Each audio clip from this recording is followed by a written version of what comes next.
What is going on, people of the internet? It's Ultimate Spy 53 here, and welcome to the 1-year anniversary episode of Reviewed. That's right, this is Reviewed number 53. Now, I know that this should be number 52, since there's 52 weeks in a year, but because we had a leap year in 2016, I'm celebrating 1 year with number 53. And as you can see, the very first episode of Reviewed I made was uploaded on March 3rd, 2016, 354 days ago. So, close enough. So in honor of that, I'm going to be reviewing my all-time favorite movie, Coraline.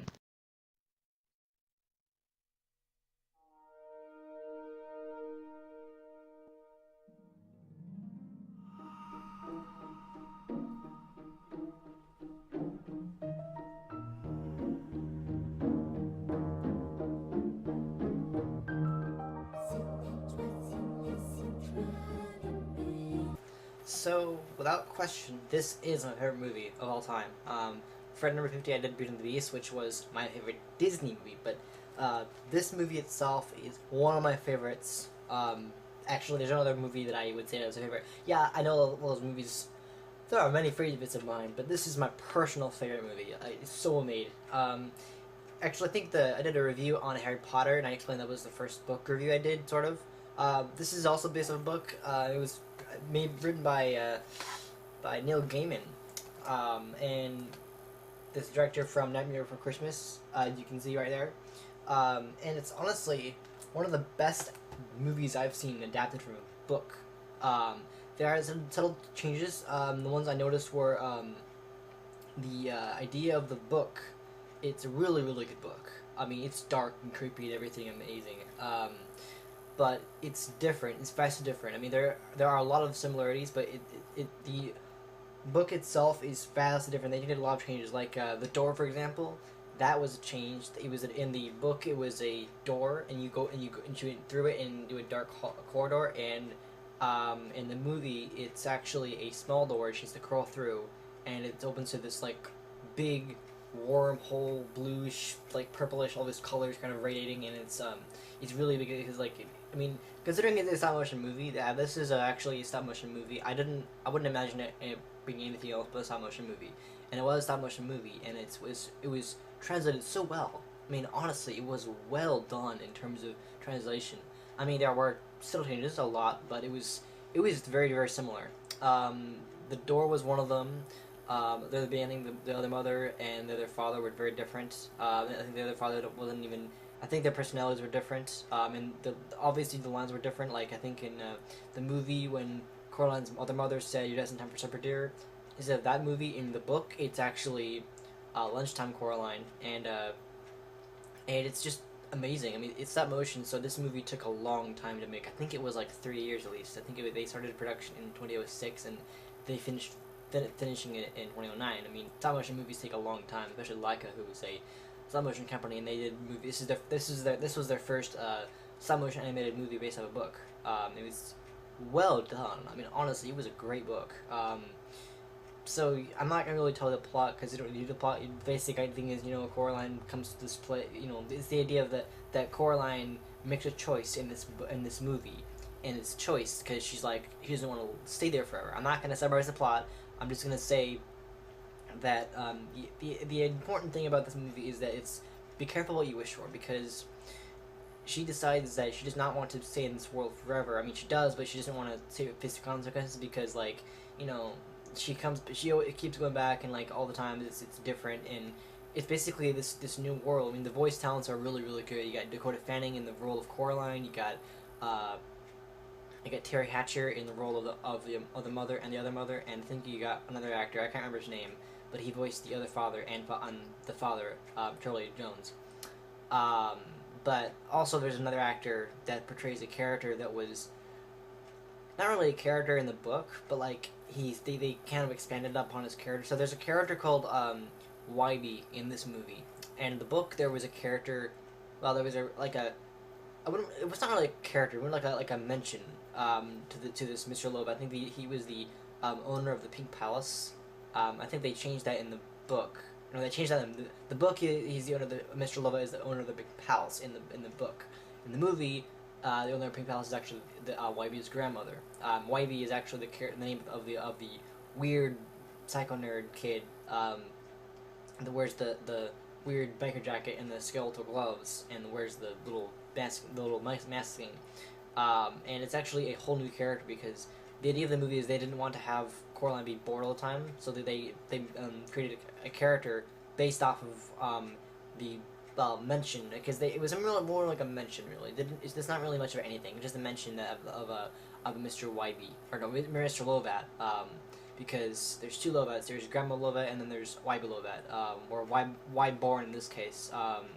So honestly, it was amazing how they did that, and it changed it completely. I mean, not completely, just like it changed it utterly completely in terms of how it was translated. It's just a little cool addition, and I think they made changes to a lot of the characters. Like they changed Coraline's look to, I think it was originally long brown hair in a lot of the cover art, and just an ordinary girl.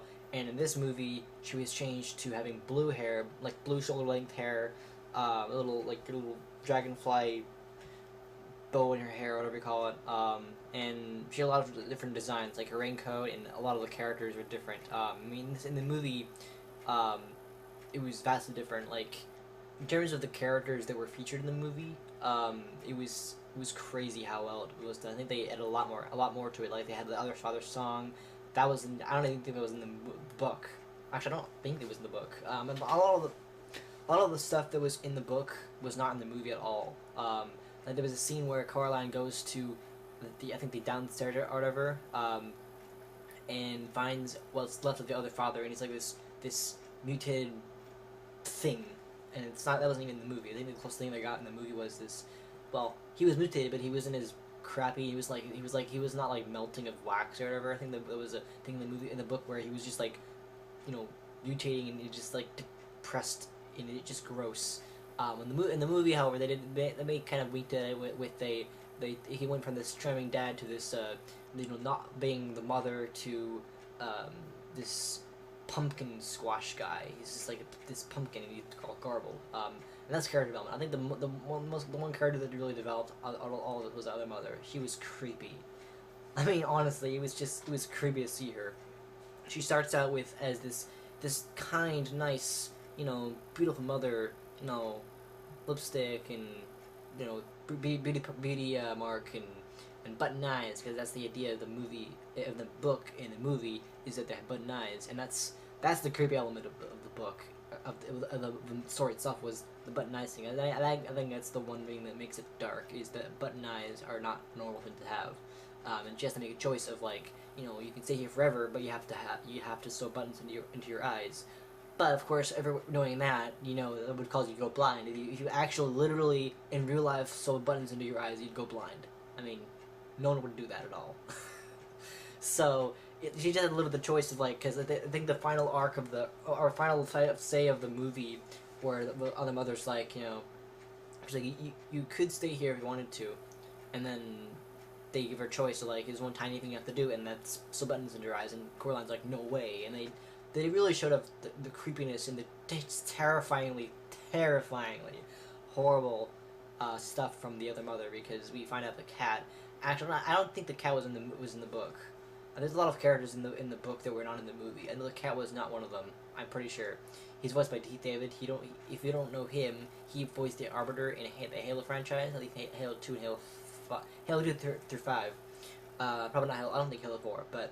Keith David, he voiced the cat. He was, it was minor role, but he did a good job of it. And he basically the mentor, because a lot of like every movie is the hero's journey, a plot device or a kind of like a story element from every book.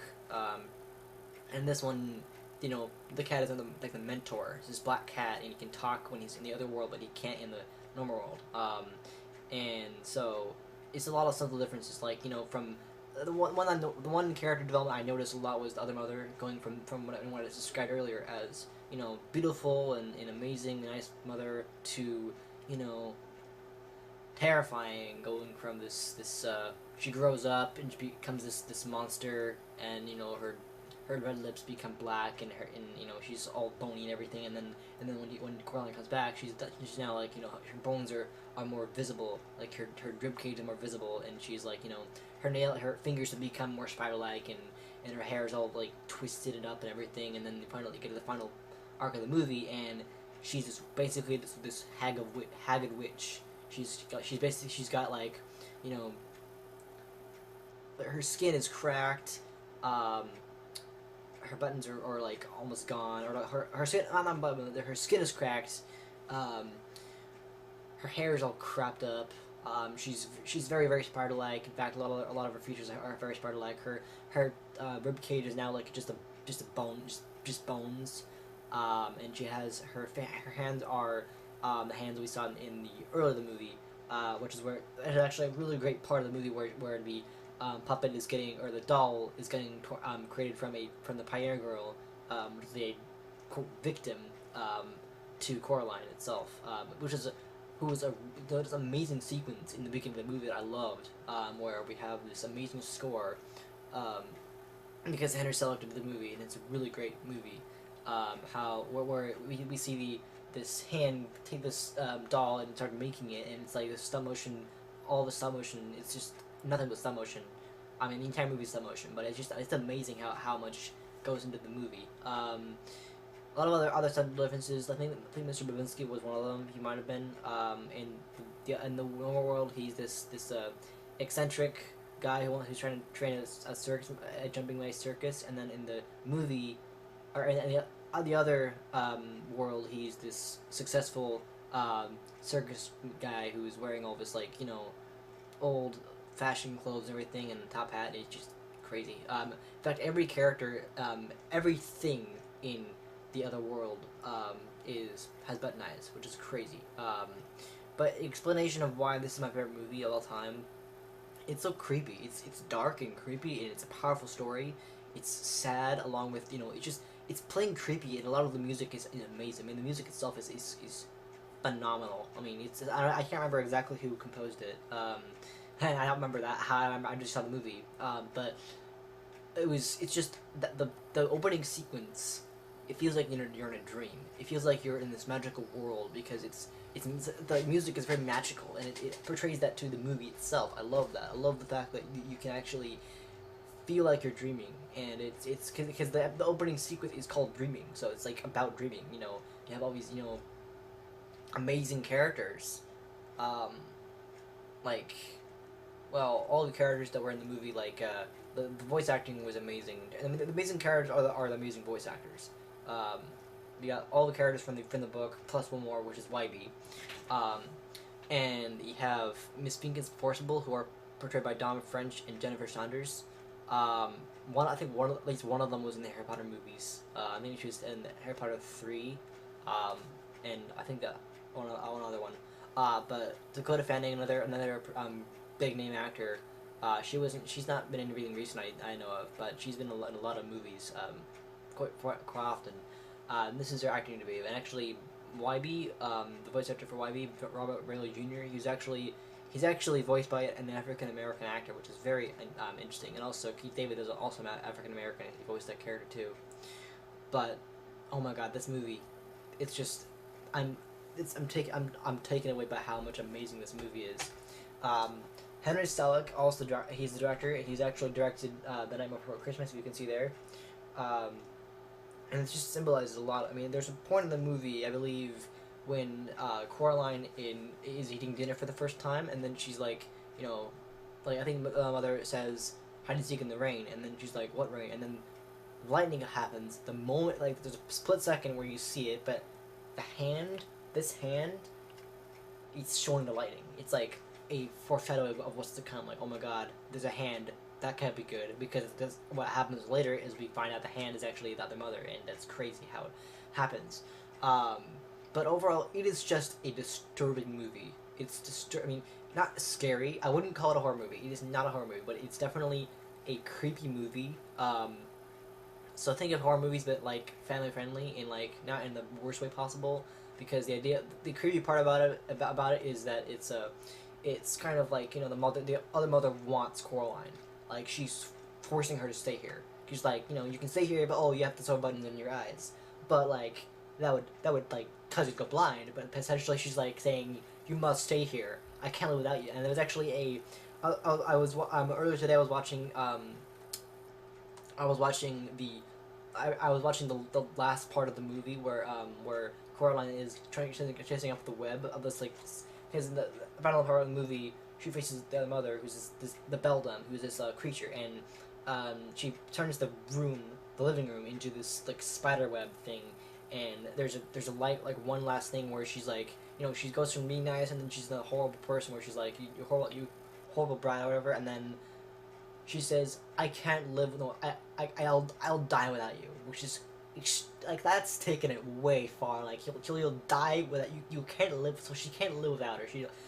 She can't live without her. Like I need to have you. I need to have you because she wants to steal her. And she already stole her parents. That was the idea. But it's insane how this movie is, and you can see this is what she looks like in her second to final, her final form. Yeah, for final form, the dress pops out. She becomes very tall, and very monstrous. You got this sequence here. This is the other father. That was an amazing sequence. It was actually I saw the animation sequence. It's crazy how like it does it where they show it like slow motion. It's like it's like that. It takes. I don't actually know how long it takes. I think it takes several weeks or maybe months to do an entire sequence. But, like, it's crazy how they did it. And, like, here's Mr. Babinski from the movie. And also, this scene was mesmerizing as hell. It was that scene where she's crawling through the tunnel. It's amazing. I mean, the only problem I have with that sequence is the fact that later in the movie, when we see her going through the tunnel again, when you know the mother becomes evil for the first time, and the other YB can't go because he's dying basically. It's the fact that like in the early in the movie she crawls through it, but then I noticed later in the movie when it turns into this nightmare tunnel, she's able to run through it standing up. It's like a little weird. But I also noticed that like it gets dark. It gets really dark. There's a lot of points that it's dark, like where the other father, the piano itself, which is alive, basically can play him. It like squirms him, so he's like unable to move or whatever, and it's really gross. And I mean not gross, but like disturbing. And then YB, the other YB, the one that's silent, that is creepy. Because like when Coraline faces her final challenge, or her second to final, or her final challenge, which is getting the last of the ghost children's eyes, she goes up and she sees what's left of the other YB, and it's basically this, the clothes of YB, just the clothes, nothing else, just the clothes, hanging on the pole, and I mean that's the only symbol of actual death in the movie, because it's not meant to be a horror movie. I mean it gets some pretty not terrifying, but just like creepy elements to it. It's more of a creepy movie than anything else. It's just creepy, and that's like the first death we've seen off screen. I mean, it's not really I would call it a death because you don't know what happened to YB, and like Coraline's like, oh, YB, and that means he died. Obviously, he goes because when he takes her out of the mirror, he has the mask on, and then it turns out, and then we see that he is like being controlled by the other mother, because the other mother created this whole world, because it kind of explains that the entire world was created for her, and that's why it was like that, because that's what the movie takes from that, is that she's created this world to impress Coraline herself, and like I think YB starts dying when he shows her that his hand is like starting to blow away, and it's just creepy.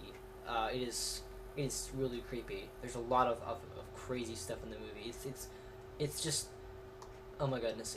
The score is beautiful but also really creepy, and it's that sense of like she can never go home and that she fights for her life, and it's amazing what happens with that. Another thing is the dog scene where the dogs are getting stuffed. that is pretty creepy too. They have like the sewn. It's all really creepy. There's a lot of amazing parts of the movie. I think the first time that Coraline sees the other mother, that was creepy. Um, and I played the video game, and there's a lot of I thought this really. I played the video game based off the movie. It's actually really bad.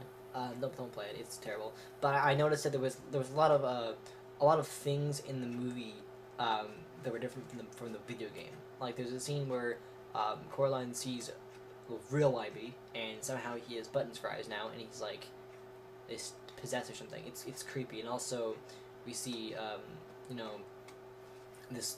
I mean, the video game is different. I'm not going to go into detail. It's too much to explain, but it's vastly different. I mean, it's the way it was. The translation is very different, but it's also very similar. I think the only thing is the door is is smaller. The only thing smaller, and then all of the characters are different from the movie. And I don't think we get a lot to see the a lot of the elements of the movie are different. I mean, there's a lot of the it's well translated. They just changed it because you can't make everything exact. There's a lot of movies I've seen out there that are based off books that actually aren't 100% completely solid in terms of how accurate they are.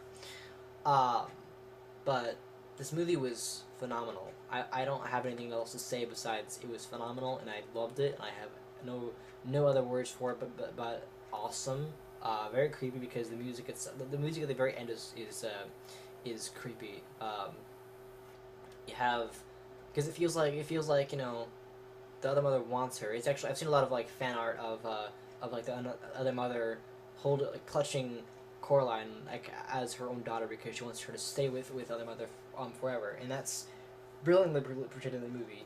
It's actually I like how the O in Coraline is actually a button. That was an amazing part of the movie. And I think the one scene that probably took forever to make was the dimming light sequence. That was really crazy. It was actually really good. I loved it. It was phenomenal. But like, oh, I remember now. There's a scene I was going to talk about. I forgot about it. So there's a scene where and there's a lot of movie things that are taken out from the book, but there was a scene where Coraline, her last thing, it's right before the mother asks her to stay here forever. There's a scene. When she goes to the stairs, and then like YB is the other YB, the silent YB is left outside, and then he's like looking up at her, like clutching his hand, like feeling bad, and then like we have this really creepy sound. It's where the other mother is like smiling. She's like put a smile on. Be nice, in a creepy way. Like because she's creepy already. I mean, at this point she's become half a witch because she's just terrifying. But it's just the creepy way of the music. I mean the music itself is amazing. I mean I can't remember the name of the composer, but it's really really good. I mean Henry Selick did a really really good job at actually creating this movie and making it and capturing the beauty of the book. And I love the book. I've read it like twice already. It's phenomenal. There were differences, but the music itself with that like one thing, it's like, oh no, what's gonna happen to YB? I mean I think what happened is the moment we saw that scene with YB, looking up at the other mother and feeling bad, and her going, smile.